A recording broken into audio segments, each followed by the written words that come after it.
How we doing, everybody?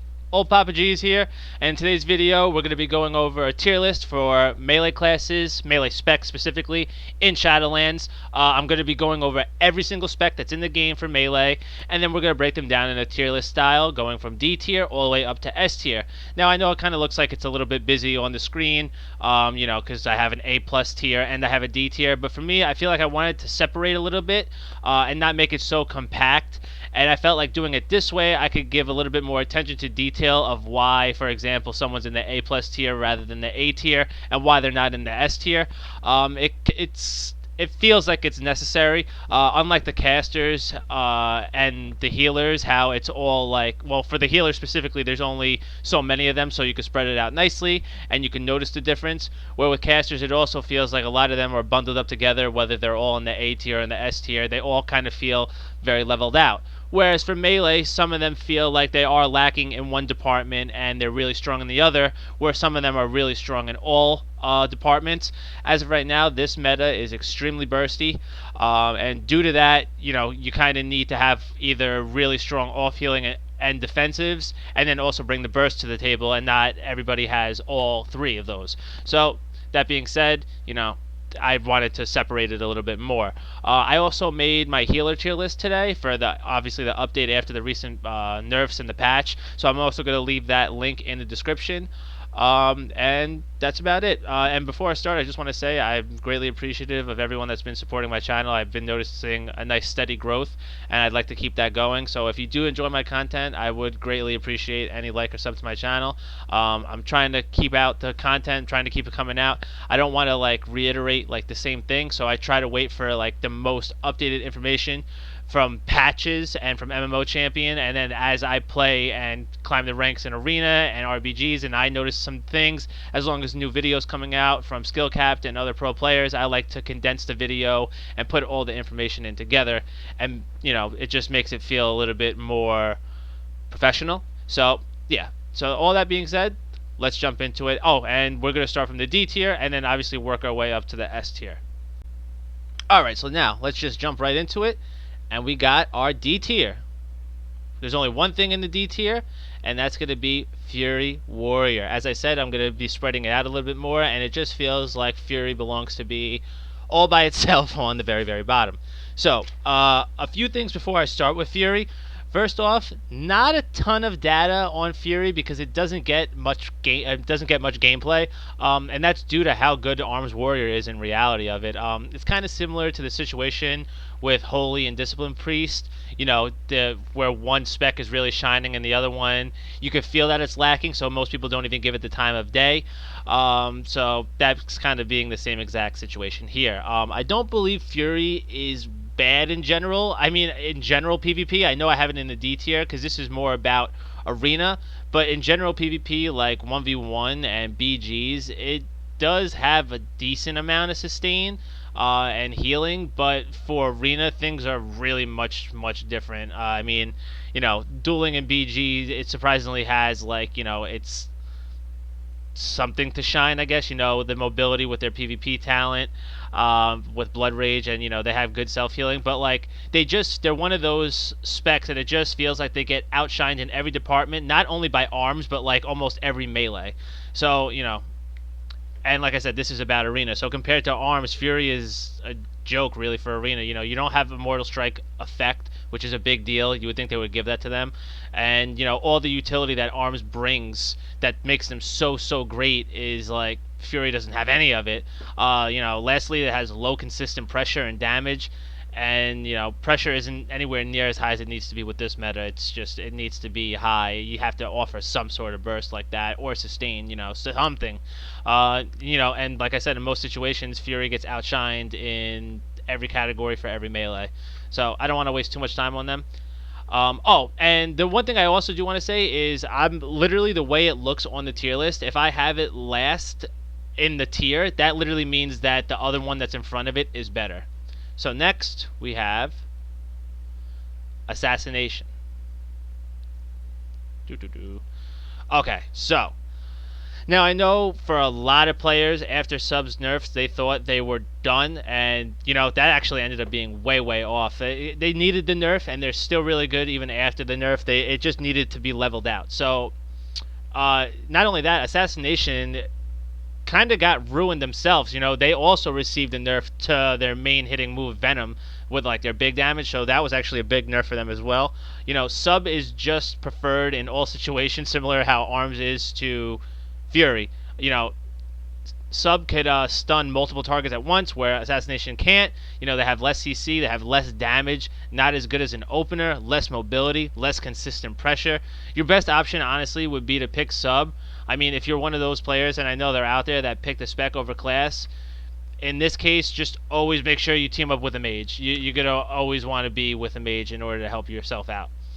And yeah, now let's just move on to the next one. It's, go figure, Outlaw. And so now that you've seen what I'm talking about, the way that I have this like listed, Outlaw is better than Assassinations. Whatever at the very beginning is the better one of the two, in my opinion. So next, Outlaw. I just want to cover. I kind of went over most of it already. It's kind of the same situation with Outlaw as is Assassination, and like I said, I don't want to waste too much time on these lower end ones that shouldn't really be played, and I want to give more attention to detail for the specs that matter. The one thing about Outlaw that I will say, which may come as a shock because they're so low on this list, is they are actually great at PvE and raids. I know that's not what this is about, but I just figured I'd mention that. But yeah, so for PvP, please go sub. It's pretty much the same all around as it was with Assassination. For why sub is better, sub has more mobility, better CC, more comps to play with, much better opener. But the one thing, and this is why Outlaw is better than Assassination. Now we're gonna get into that. The thing that Outlaw offers much better is that it actually is the only rogue left with Gouge, so you're getting an additional incapacitation thing, and you have Blinding Powder, reducing the cooldown on blind. So because of that, it gives it the slight edge over Assassination. So in that case, if you had to pick between those two, I would go with Outlaw. And now we're finally into the B tier. Now, everything from here on out, I definitely think are relevant, and I do think they're good, and I do think you could get comps with them, and you should be able to succeed. So, now, we're up to the B tier, and we're going to start with Survival Hunter. So, Survival does offer some good things to the table, and also kind of lacks in some data because Marksman was so heavily played in the beginning, but now a lot more has come to light, and we'll get into it. So, you can see how it can be good, but it does lack in departments, and for now, Marksman is still the way to go.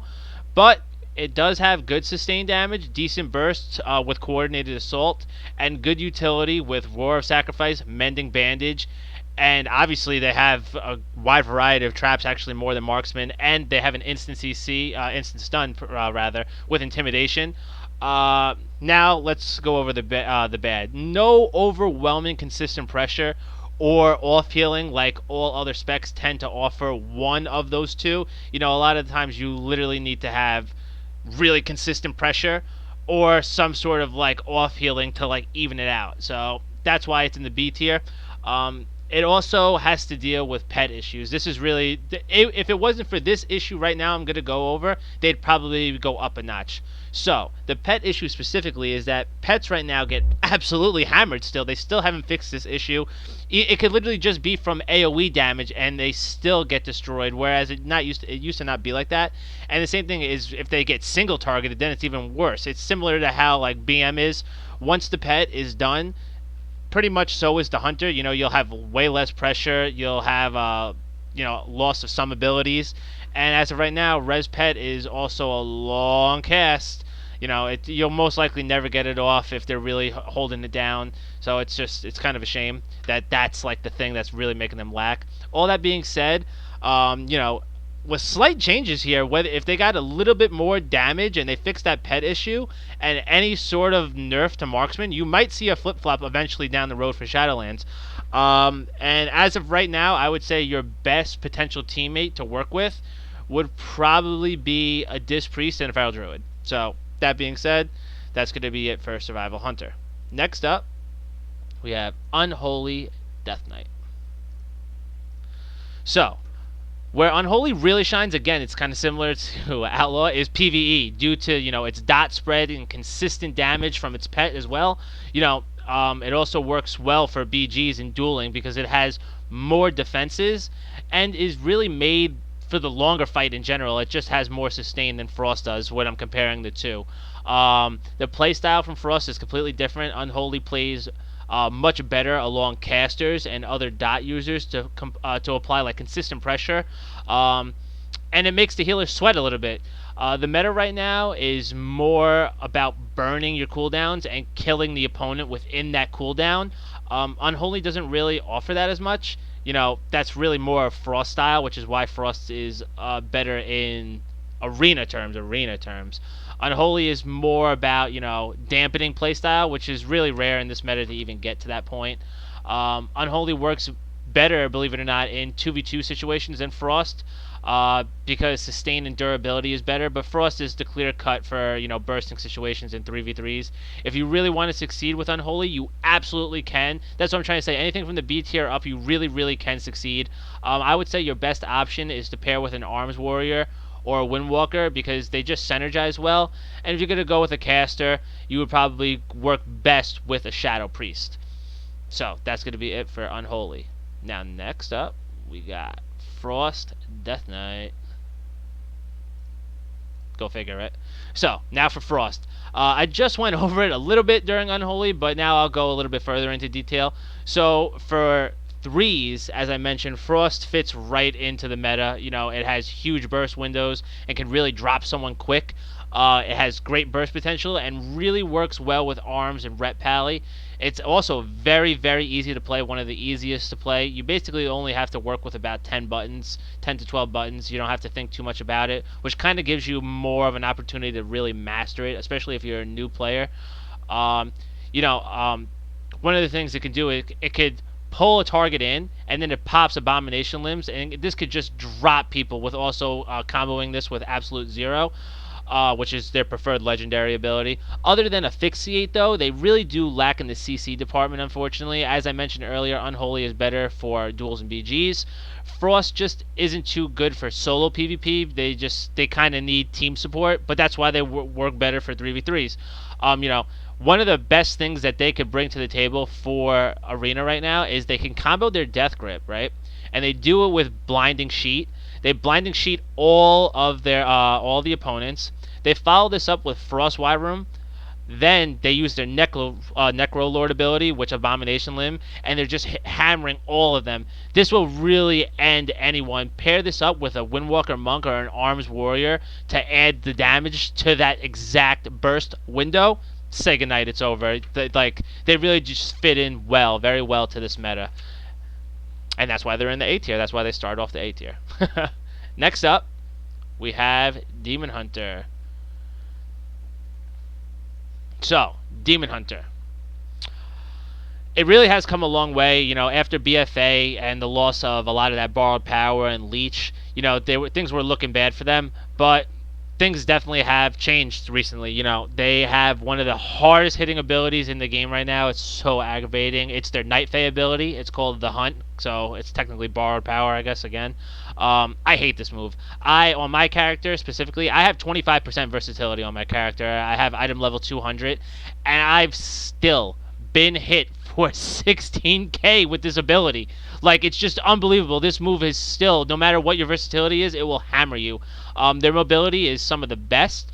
They will always be attached to their target. Although their sustained damage and durability are on the lower end, the huge burst potential they have, along with the mobility to make sure it never goes to waste because they'll be up their target, is definitely good to have. But that's why they're on the lower end of the A tier, but they're definitely still viable. They also have, great instant CC right now with Chaos Nova, Imprison, and Fell Eruption. They also have new additional PvP talents. This one in particular is called Mortal Rush. It's really, really good. It basically adds a mortal wound to the target that you use Fell Rush on. So obviously, any type of ability like Mortal Strike is really, really good to have to reduce the healing on the target. And this opens up more comp options for Demon Hunter in reality. So it's really good. And lastly, we have Feral. Did I do the wrong color? No, I didn't. Okay. So Feral, here we go. If you're a Druid right now, you're probably having a great time, to be honest. Due to all their specs being viable, at least, or OP, Feral is an excellent hybrid melee right now. It has insane burst with Ferocious Bite and can have close to one-hit KO ability. They also bring excellent sustain and spread damage with their bleeds. It's really some of the best around right now. Great off-healing potential and can be done instantly on a proc. Can also instantly entangling roots with that same proc. So what this does is it can keep the pressure on their target while alleviating the pressure on their healer by using the root that's done instantly. So they really do bring some nice things. Some of the best mobility in the game right now, they have increased speed naturally in cat form. You have Stampeding Roar, Dash, Charge, Leap, Travel Form, just a lot. Only real weakness right now, and it's kind of a big one, especially in this meta, is that they have low defensives. They're actually a little bit squishy, and that's even while in bear form, which is kind of a shame. That's really the only department they're lacking. If they fix that at all, they could jump up to probably S tier if that slight thing changed.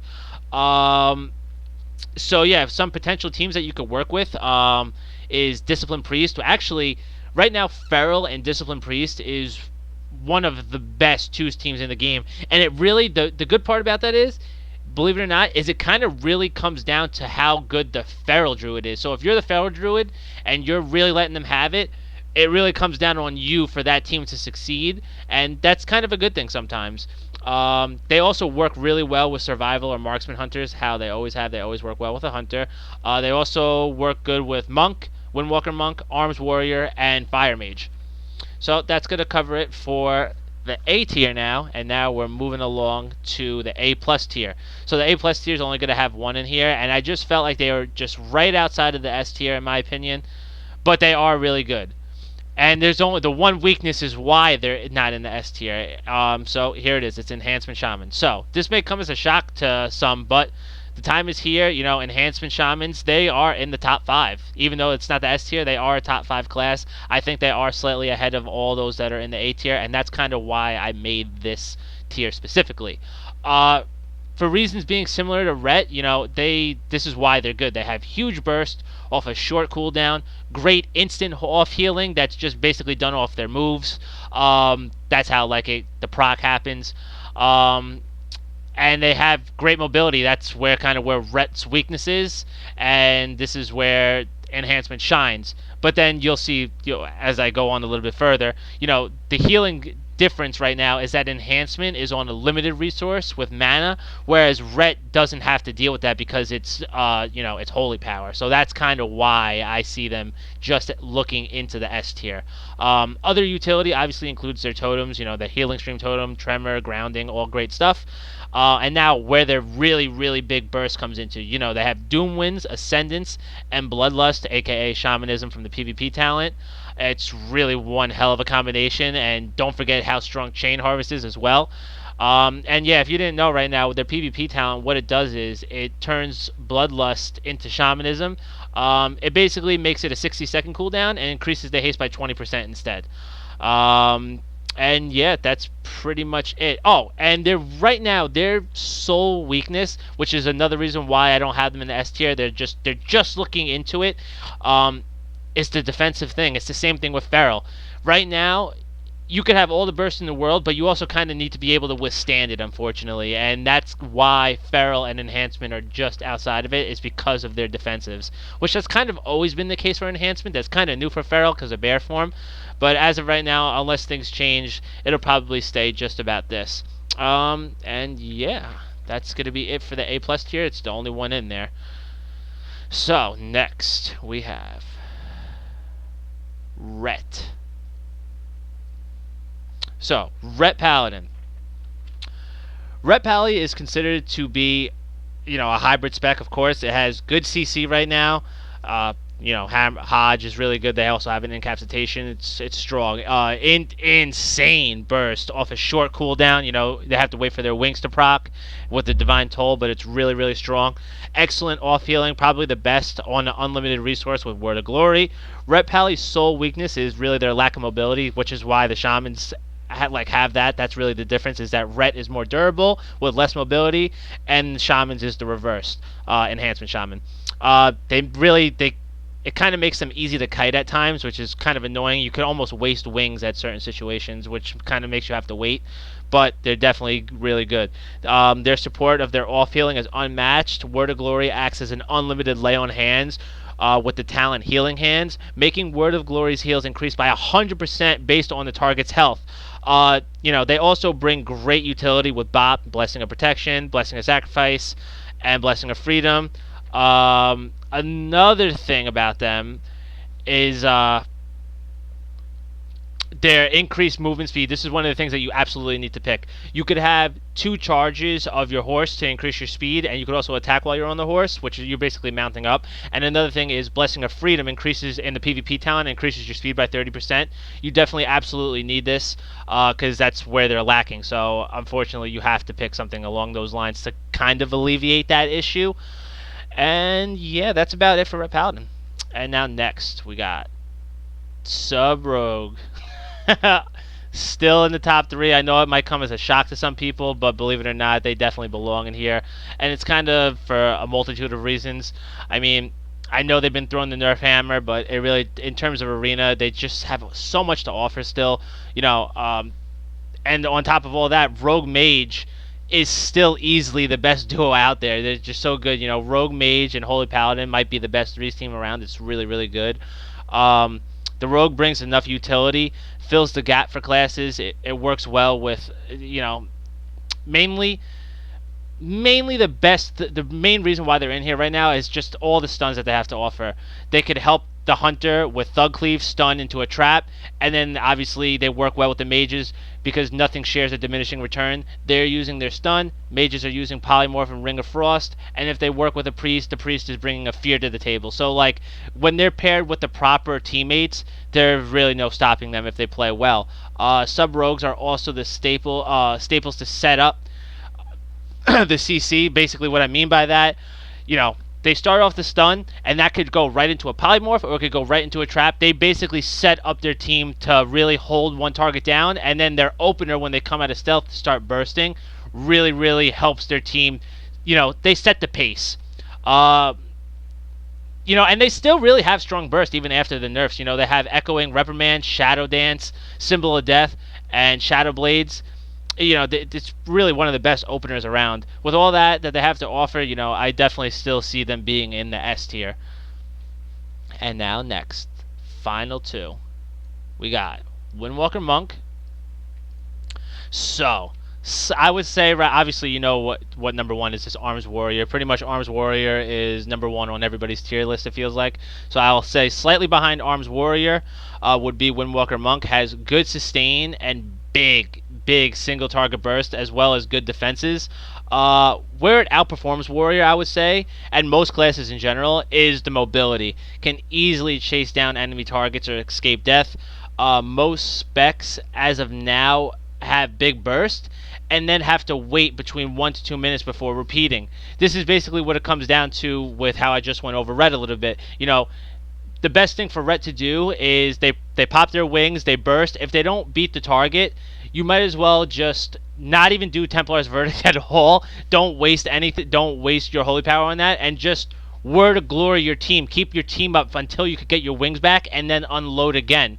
So that's kind of like the opposite of Windwalker Monk, because they could always keep the pressure. They don't really have to wait because they have so many options to burst.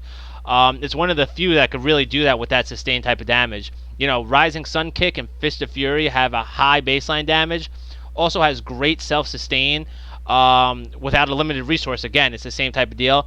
Also have solid PvP talents with Grapple Weapon, which kind of hinders comps like Rogue Mage, which is a big deal because you'll definitely see them up the ladder. Grapple Weapon takes the target's weapon and shield, returning them to you for 6 seconds, which basically stops your kill attempts from Shadow Dance. So it's basically tries to counter that out. Also great AoE CC with Leg Sweep, stunning enemies for 3 seconds within 6 yards.